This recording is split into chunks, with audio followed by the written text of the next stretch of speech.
오늘 우리에게 주시는 하나님의 말씀은 신약 성경 누가복음 9장 28절로 36절의 말씀입니다. 이 계시의 말씀을 봉독할 때에 살아계신 하나님의 음성을 다 함께 들으실 수 있기를 바랍니다. 이 말씀을 하신 후 8일쯤 되어 예수께서 베드로와 요한과 야고보를 데리고 기도하시러 산에 올라가사 기도하실 때 용모가 변화되고 그 옷이 휘어져 광채가 나더라. 문득 두 사람이 예수와 함께 말하니 이는 모세와 엘리야라. 영광 중에 나타나서 장차 예수께서 예루살렘에서 별세하실 것을 말할세. 베드로와 및 함께 있는 자들이 깊이 졸다가 온전히 깨어나 예수의 영광과 및 함께 선 두 사람을 보더니 두 사람이 떠날 때에 베드로가 예수께 여짜오되 주여 우리가 여기 있는 것이 좋사오니 우리가 초막 셋을 짓되 하나는 주를 위하여 하나는 모세를 위하여 하나는 엘리야를 위하여 하사이다 하되 자기가 하는 말을 자기도 알지 못하더라. 이 말할 즈음에 구름이 와서 그들을 덮는지라. 구름 속으로 들어갈 때에 그들이 무서워하더니 구름 속에서 소리가 나서 이르되 이는 나의 아들 곧 택함을 받은 자니 너희는 그의 말을 들으라 하고 소리가 그침에 오직 예수만 보이더라. 제자들이 잠잠하여 그 본 것을 무엇이든지 그때에는 아무에게도 이르지 아니하니라. 아멘. 1983년 여름이었습니다. 시간이 많이 지났지만 또렷이 기억에 남는 장면들이 있습니다. 그때 저는 서울에서 대학을 다니고 있었고 여름 방학이 되어서 고향 진주로 내려갔습니다. 제가 신앙생활했던 중고등부 학생들이 산기도를 간다고 해서 저도 같이 가자고 해서 같이 가게 되었습니다. 진주에서는 조금 떨어져 있었지만 마산에서 오히려 더 가까운 우리 무학산 기도원이라는 곳으로 갔습니다. 무학산 기도원은 주기철 목사님께서 마산 문창교회에서 목회하실 때 자주 산기도를 갔던 그런 곳이기도 합니다. 조금 늦은 시간에 출발했기 때문에 거의 저녁이 다 되었을 무렵에 도착을 해서 함께 예배를 드리고 같이 기도를 했습니다. 그리고 이제 흩어져서 개인 기도를 할 시간이 되었습니다. 이제 고등부를 지도하던 전도사님, 저에게는 선배였던 분이 우리 학생들에게 특별히 당부를 했습니다. 오늘 소나무 한 그루는 뽑아야 한다. 그만큼 열심히 기도해야 한다는 의미였고요. 그러면서 이 산기도가 굉장히 위험하다. 성령의 역사도 강하기 때문에 마귀도 강하게 역사한다. 그래서 절대로 잡념을 가져서는 안 되고 벌레 소리나 외부의 어떤 소리들에 신경 쓰지 말고 오직 기도에만 집중해라. 그리고 혹시 뭔가 이상하다 하면은 사탄아 물러가라, 사탄아 물러가라 물리치면서 기도에 집중하라. 신신당부를 하고 이제 흩어져서 각자 자리를 잡고 기도하게 되었습니다. 개인 기도가 시작된 지 한 15분쯤 지났을까요? 어디에서 사탄아 물러가라, 사탄아 물러가라 하는 소리가 들리기 시작하는 겁니다. 그런데 계속 그 소리가 나서 신경이 너무 쓰여서 이제 저와 고등부 지도하던 우리 선배들이 이게 무슨 일인가 해서 가봤더니 이제 가서 상황을 알게 되었습니다. 이름을 말해도 될지 모르지만 그때 우리 고등부에서 좀 골치였던 권순강이라는 친구가 바위 위에 끝부분에 가서 무릎을 꿇고 기도하고 있었어요. 그런데 그 바위 아래에서 이원철이라는 힘이 좋은 친구가 소나무를 붙들고 흔들면서 기도하니까 이 소나무 가지가 흔들리면서 위에 있는 이 권순강이 눈앞으로 왔다 갔다 하는 거예요. 여러분 눈을 감고 있어도 앞에서 뭐가 왔다 갔다 하면 느낌이 오거든요. 무서워가지고 사탄아 물러가라 계속 이야기했던 거예요.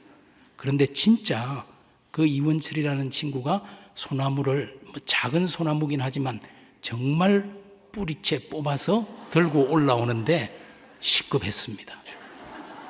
소나무를 뽑는다는 게 그냥 말만이 아니고 진짜 이게 가능한 거구나. 저는 오늘 본문 산기도를 읽을 때면 언제나 순강이와 원철이가 생각납니다. 지금 이 친구들은 교회에서 정말 기둥 같은 일꾼, 중직으로 열심히 섬기며 봉사하고 있습니다. 오늘 우리가 읽은 본문 누가복음 9장에 보면 우리 예수님께서 사랑하는 제자 베드로, 야고보, 요한 이 삼총사를 데리고 산기도를 가신 것을 볼 수 있습니다. 내용은 우리 예수님이 산기도를 가서 기도할 때에 우리 예수님의 얼굴과 옷이 휘어져 광채가 나면서 변화가 일어났습니다. 그리고 모세와 엘리야가 나타나서 예수님과 함께 대화를 하기 시작합니다. 그러더니 구름이 온 산을 덮었습니다. 여러분, 구름은 하나님의 임재를 상징하는 것이죠. 그리고 하늘에서 하나님의 음성이 들렸습니다. 이는 나의 아들 곧 택함을 받은 자니 너희는 그의 말을 들으라. 그리고는 조금 후에 구름도 사라지고 모세와 엘리야도 사라지고 예수님만 보였습니다. 제자들은 이 광경을 보고 두려워서 그때에는 아무 말도 하지 못했다. 그런 내용으로 우리에게 전해줍니다. 이 산을 우리는 변화산이라고 부릅니다. 우리 예수님의 얼굴과 옷이 변화된 곳이기 때문이지요. 초대교회부터 많은 사람들은 이 변화산이 바로 이스라엘에 있는 다볼산이다 이렇게 생각했습니다. 그래서 여러분들이 성지순례를 가시면 지금 이스라엘 다볼산 꼭대기에 예수님 변화 기념교회라는 교회당이 세워져 있는 것을 보실 수 있습니다. 최근에 많은 성경학자들이 이 문맥이나 앞뒤의 정황으로 보아서 다볼산보다는 이스라엘 북쪽에 있는 헐몬산이 변화산일 것이다. 그런 이야기를 하고 있습니다. 하지만 저나 여러분에게 이 변화산이 다볼산인지 헐몬산인지는 그렇게 중요한 일이 아닙니다. 오히려 이 변화산 사건이 우리에게 주는 의미가 중요할 것입니다. 이 변화산 사건은 공관복음서, 우리가 마태, 마가, 누가 이 세 복음서를 같은 관점으로 쓰여졌다라는 의미에서 공관복음이라고 부릅니다. 이 공관복음서 모두에 이 사건이 기록되어 있습니다. 마태복음 17장, 마가복음 9장, 누가복음 9장에 이 변화산 사건을 기록하고 있습니다. 그만큼 우리 예수님의 생애에서 중요한 사건이라는 의미가 될 것입니다. 이 세 복음서, 공관복음서를 보면 하늘에서 하나님의 음성이 들린 것은 딱 2번 기록되어 있습니다. 그 첫 번째가 우리 예수님이 요단강에서 세례를 받고 올라오실 때에 성령이 임하면서 하늘의 음성이 들렸습니다. 너는 내 사랑하는 아들이라 내가 너를 기뻐하노라. 이 음성은 우리 주님께서 공생애를 시작하는 시점에 세례받을 때에 들려주신 음성입니다. 그리고 두 번째 하나님의 음성이 바로 오늘 우리가 읽은 이 변화산 사건에서 들리게 됩니다. 여러분, 이 사건은 우리 예수님의 공생애의 마지막 막바지에 이제 우리 주님께서 예루살렘으로 가셔서 십자가를 지고 저와 여러분을 구원하는 구속의 역사를 이룰 그때에 들려주신 하나님의 음성이죠. 이는 나의 아들 곧 택함을 받은 자니 너희는 그의 말을 들으라. 음성을 들려주셨습니다. 우리 주님이 십자가의 고난을 감당하기 위해 예루살렘으로 올라가시기 직전 주님이 이 음성을 들은 거예요. 이 변화산의 사건은 우리 예수님에게는 하나님의 뜻대로 십자가를 질 수 있는 힘과 용기를 주신 확정받는 그런 시간이었겠죠. 그리고 제자들에게는 우리가 따르던 예수님이 정말 하나님의 음성을 듣는 하나님의 아들, 구원자, 메시아, 그리스도이시구나 하는 확신을 준 그런 사건이었습니다. 이 변화산의 사건은 예수님을 예수님 되게 하고 제자들을 제자들 되게 만든 사건이었습니다. 먼저 우리 예수님에게 초점을 맞추어서 오늘 본문을 조금 더 자세히 살펴보기를 원합니다. 여러분, 마태, 마가, 누가복음 모든 복음서에 세 복음서 모두에 이 사건이 기록되어 있지만 누가복음의 기록은 마태나 마가와는 좀 다른 특징을 가지고 있습니다. 그 세 가지 특징을 살펴보려고 하는데, 첫 번째 특징은 누가복음만이 주님이 기도하실 때에 변화가 일어났다고 우리에게 기록하고 있습니다. 오늘 우리가 읽은 본문 9장 28절 하반절과 29절을 보면 우리 예수님이 베드로, 야고보, 요한과 함께 기도하시러 산에 올라가사 기도하실 때에 그 용모와 옷이 변화가 일어났다고 말합니다. 기도에 대해서 계속적으로 강조하고 있죠. 기도에 대한 강조는 누가복음의 특징입니다. 그래서 많은 성경학자들은 누가복음을 기도의 복음서다 이렇게 부릅니다. 여러분, 마태, 마가와 달리 세례를 받을 때 우리 예수님께서 세례받고 요단강에서 세례받고 올라오실 때 하늘의 음성이 들렸다. 그런데 누가복음에만 요단강에서 세례받고 올라오셔서 기도하실 때에 하늘이 열리며 이렇게 말하죠. 기도하실 때에 하늘이 열리고 하늘의 음성이 들렸다. 누가복음은 기도를 강조하죠. 12제자를 세울 때도 마찬가지입니다. 마태복음, 마가복음은 그냥 예수님이 12제자를 세웠다라고 말하지만 누가복음은 예수께서 기도하시러 산으로 가사 밤이 새도록 하나님께 기도하시고 밝음에 그 제자들을 부르사 그 중에서 12를 택하여 사도라 칭하셨다. 밤이 맞도록 기도하신 후에 제자를 세웠다고 말합니다. 뿐만 아니라 누가복음에서는 종종 우리 예수님께서 한적한 곳에서 기도하시니라 이런 구절들이 여러 번 등장하고 있습니다. 그만큼 누가는 주님의 기도에 초점을 맞추고 있는 것이죠. 기도야말로 주님이 자신의 사명을 감당할 수 있었던 원동력입니다. 기도야말로 우리 예수님의 삶과 사역 가장 저변에 흐르는 지하수와 같은 것이었습니다. 우리 예수님도 자신의 십자가 사명을 감당하기 위해서 기도하셨다면 저와 여러분은 말해서 무엇하겠습니까? 소망의 성도 여러분, 변화되기를 원하십니까? 기도합시다. 예수님처럼 사명 감당하는 사람 되기를 원하십니까? 기도합시다. 교회에서는 기도하는 분만큼 귀한 분은 없습니다. 두 번째 누가복음의 특징이 있습니다. 누가복음만이 예수님과 모세와 엘리야가 만나서 무슨 내용으로 이야기를 나누었는지를 전해주고 있습니다. 우리가 읽은 누가복음 9장 31절에 우리 주님은 모세와 엘리야와 함께 예루살렘에 가서 별세하실 것에 대해서, 죽을 것에 대해서, 세상을 떠나야 할 일에 대해서 함께 이야기를 나누었다고 기록합니다. 우리 성경에 별세라고 기록된 누가복음의 이 단어, 세상과 이별하는 것이죠. 죽는 것을 말하죠. 그런데 원어에는 엑소도스라는 단어로 되어 있습니다. 여러분, 엑소도스는 뭡니까? 출애굽기를 우리가 엑소도스라고 말하잖아요. 애굽을 탈출해서 가나안으로 들어가는 이야기. 이 단어는 매우 상징적인 의미를 가지고 있다고 생각합니다.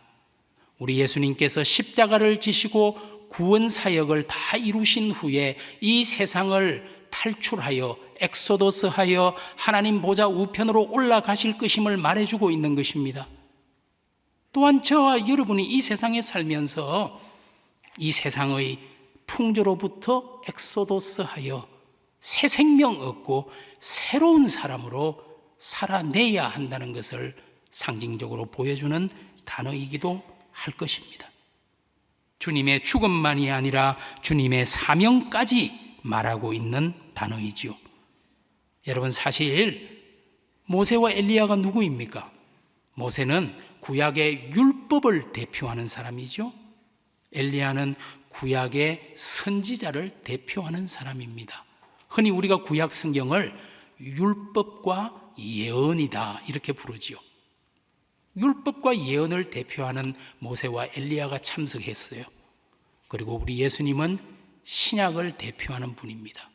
비록 세 사람밖에 없었지만 어떻게 보면 신구약 합동회의라고 불러도 괜찮을 겁니다. 예수님께서 모세와 엘리야와 이야기를 나누었다는 것은 주님이 십자가를 지고 우리를 구원하시는 이 사건, 이 구속의 사역이 구약의 율법과 예언의 성취라는 사실을 말해주는 것입니다. 그때 하늘에서 음성이 들렸다는 것은 이것이 곧 하나님의 뜻이라는 것을 분명하게 확정해 주는 것입니다. 따라서 베나산의 이 사건은 예수님 공생애의 절정이라고 말해도 무방할 것입니다. 세 번째로 누가복음은 우리 예수님께서 기도하실 때에 용모가 옷이 휘어져 광채가 났다, 변화되었다고 말합니다. 마가복음은 그냥 옷만 이야기하는데요, 마태와 누가는 얼굴의 변화에 강조를 둡니다. 마태복음 17장 2절에서 얼굴이 해같이 빛나며 옷이 빛과 같이 휘어졌더라. 얼굴과 옷이 변화되었다는 거예요. 오늘 누가복음에서 나오는 단어 용모라는 단어, 그 용모라는 단어를 영어 성경이나 외국어 성경을 찾아보면 face, 얼굴이라고 번역하고 있습니다. 우리 예수님의 얼굴이 변화되고 달라졌다는 겁니다. 얼굴은 순 한글이죠. 그런데 이 얼굴이라는 단어가 참 묘하게 은혜가 돼요. 얼 플러스 굴. 얼이 뭡니까? 정신이죠. 넋이지요. 본질이죠.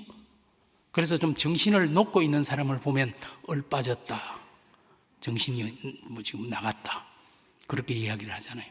굴이 무엇입니까? 우리의 얼이 드러나는 서려 있는 동굴, 이게 굴이잖아요. 그러니까 얼굴에는 우리의 정신과 본질과 넋이 서며서 나타나는 게 우리 얼굴이라는 의미인 것 같습니다. 이 사람이 어떤 사람인지를 알고 싶으면 배를 봐서는 알 수 없어요.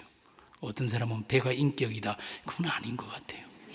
얼굴이 인격입니다. 얼굴을 봐야 이 사람의 살아온 세월을, 그리고 이 사람의 정신을 분명히 알 수 있을 것입니다.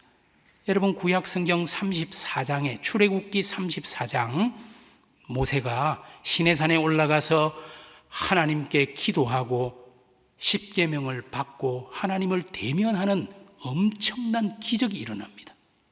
그리고 시내산을 내려오니까 얼굴에서 광채가 나서 아래에 있는 이스라엘 백성들이 모세의 얼굴을 도저히 볼 수가 없어서 수건으로 얼굴을 가렸다라는 그런 이야기가 출애굽기 34장에 나오지요. 기도하는 사람의 얼굴에는 광채가 납니다. 모세가 그랬고 오늘 우리 예수님의 얼굴이 광채가 났습니다. 우리 조상들 말 중에 나이 40이 되면 얼굴에 책임을 져야 한다, 이런 말이 있잖아요.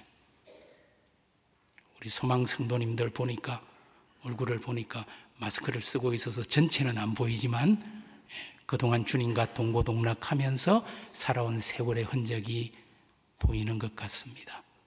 오늘 우리의 얼을 바꾸기 원한다면 기도해야 합니다.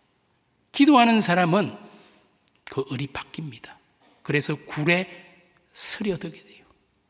이게 뒤바뀌면 안 되겠죠. 굴을 바꾼다고 해서 얼이 바뀌지는 않을 겁니다. 그러나 우리가 기도로 얼을 바꾸면 분명히 우리의 굴이 달라지게 될 것입니다.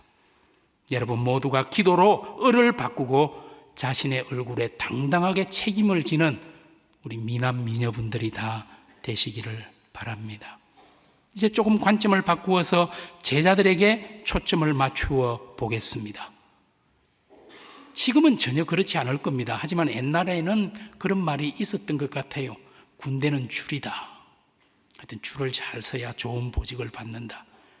이제 좀 유력 가문의 자제가 여기에 있는데 혼자만 뽑아서 좋은 보직으로 못 가니까 이 줄 전체가 좋은 보직으로 가게 되니까 아마 그런 말이 예전에 있었던 것 같아요. 아, 진짜 줄을 잘 서야 돼요. 예수님께 줄을 섰다가 베드로, 야고보, 요한은 생각지도 못한 은혜를 오늘 받았습니다. 사실 이 세 사람 올라가서 예수님 기도할 때 성경에 보니까 깊이 졸다가 32절에 보니까 깊이 졸다가 살짝 졸은 게 아니고 상당히 깊이 졸다가 어렴풋이 눈을 떠보니까 엄청난 일이 벌어진 겁니다. 모세와 엘리야가 눈앞에 떡 나타나 있고 예수님과 이야기를 하더니 구름이 온 산을 뒤덮고 급기야는 하늘에서 하나님의 음성까지 들리게 되었으니까 이 기겁할 노를 아닙니까? 얼마나 생각지도 못한 복을 받았습니까? 오늘 저와 여러분도 우리 예수님께 딱 붙어서 산다면 이런 복을 받게 될 줄로 믿습니다. 베드로가 평생 동안 가장 잊지 못하는 경험이 있다면 바로 오늘 이 변화산에서 일어난 이 엄청난 경험일 것입니다. 그래서 베드로는 나중에 베드로 후서를 쓰면서 이렇게 이야기합니다. 우리 주 예수 그리스도의 능력과 강림하심을 너희에게 알게 한 것이 교묘히 만든 이야기를 따른 것이 아니요 우리는 그의 크신 위엄을 친히 본 자라. 지극히 큰 영광 중에서 이러한 소리가 그에게 나기를 이는 내 사랑하는 아들이요 내 기뻐하는 자라 하실 때에 그가 하나님 아버지께 존귀와 영광을 받으셨느니라. 이 소리는 우리가 그와 함께 거룩한 산에 있을 때에 하늘로부터 난 것을 들은 것이라. 도저히 잊을 수 없는 이 경험을 베드로 후서에다가 베드로는 기록해주고 있는 것입니다. 예수와 함께 있는 사람에게는 이처럼 생각지도 못한 은혜, 예기치 못한 복을 받는 경험을 하게 됩니다. 중요한 것은 내가 과연 주님과 언제나 함께 있는가 하는 것입니다. 우리 예수님께서 친히 제자들에게 요한복음 15장 7절에서 말씀해 주셨지요. 너희가 내 안에 거하고 내 말이 너희 안에 거하면 무엇이든지 원하는 대로 구하라. 그리하면 이루리라. 얼마나 감사한 약속입니까? 저는 사실 예배 시간 제가 설교할 때 혹은 제가 성경 공부를 가르칠 때 조는 사람에 대해서 정말 아무런 감정이 없습니다. 불만이 없습니다. 베드로, 야고보, 요한도 깊이 잤는데 우리라고 무슨 통뼈 있습니까? 그러나 졸더라도 이곳에 지금 있다는 것은, 그리고 온라인을 통해서 예배에 참석하고 있다는 것은 예수님과 함께 하고 싶은, 하나님께 예배하고 싶은 그 마음이 들어있는 거죠. 얼마나 감사해요. 졸아도 감사한 일이죠. 오늘 우리 베드로가 깊이 졸다가 큰 은혜 받은 것처럼 여러분도 큰 은혜 받기를 원합니다. 베드로가 너무 좋아서 여기에 보니까 뭐라 그럽니까? 와, 여기가 좋사오니. 예수님 너무 좋은데요. 여기 초막 셋을 짓겠습니다. 주님을 위해, 모세를 위해, 엘리야를 위해 초막 셋을 짓고 여기 살고 싶습니다. 너무 좋습니다. 그러나 기억하시기 바랍니다. 오늘 우리가 읽은 본문 바로 그 다음 절 누가복음 9장 37절에서 우리 주님께서 산에서 내려가셨다고 말합니다. 이튿날 산에서 내려오시니. 산 아래와 산 위의 변화산은 얼마나 달랐습니까? 산 위는 은혜의 장소였지만 산 아래의 9장 37절부터 내용을 읽어보시면 산 아래 동네는 정말 귀신에 사로잡힌 아들을 구해달라는 부모의 울부짖음으로 가득한 곳이었습니다. 중요한 것은 산 위에서의 은혜 체험은 산 아래에서의 사명을 위한 것이라는 사실입니다.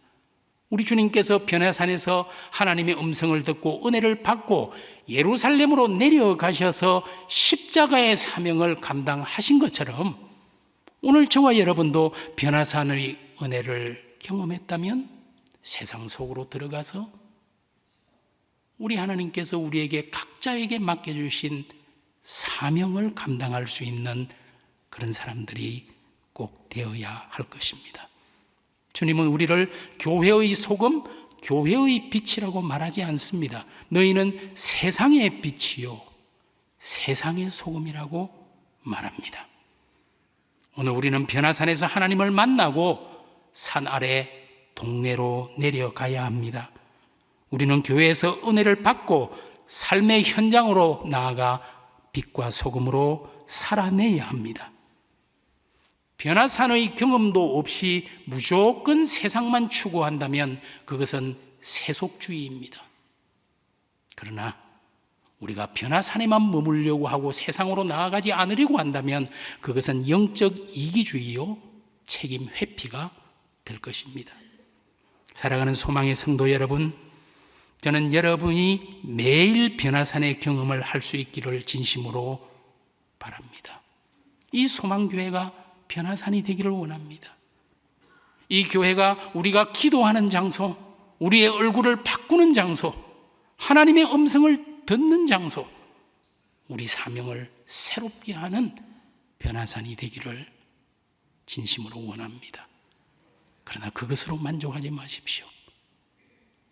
그 은혜 경험했다면 여러분이 살고 있는 삶의 자리로 내려가십시오. 그곳으로 들어가서 우리에게 맡기신 사명을 열심히 정성 다해 살아낼 수 있기를 원합니다.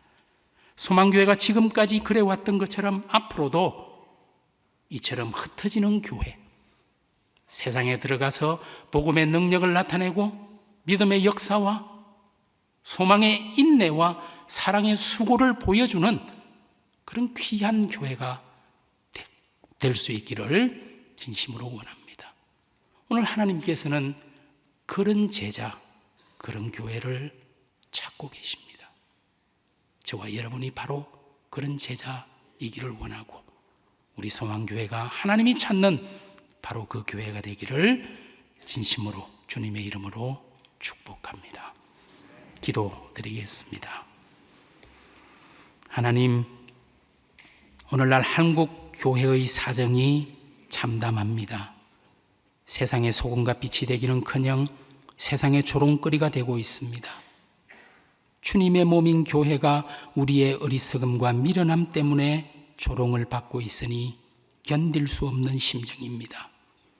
말씀대로 살지 못한 나의 강팍함 때문에, 제자답지 못한 나의 비겁함 때문에 교회가 메말랐고 한국 사회가 일그러졌습니다. 주님, 그러나 우리가 기도할 수 있으니 용기를 내겠습니다. 우리의 얼굴을 바꾸어 주옵소서. 우리의 사명을 새롭게 하여 주옵소서. 변화산에서 세상 한복판으로 내려가 세상을 살리고 구원하는 능력을 나타내게 하옵소서. 절망적인 상황 가운데서도 죽음을 이기시고 부활하신 주님이 계시니 우리도 다시 무릎에 힘을 주고 일어나겠습니다. 주님과 함께 하나님 나라를 꿈꾸고 하나님 나라를 현실로 만들기 위해 헌신하겠습니다. 우리에게 주님 마음, 주님 꿈, 주님 사랑 허락하여 주옵소서. 예수님 이름으로 기도드립니다.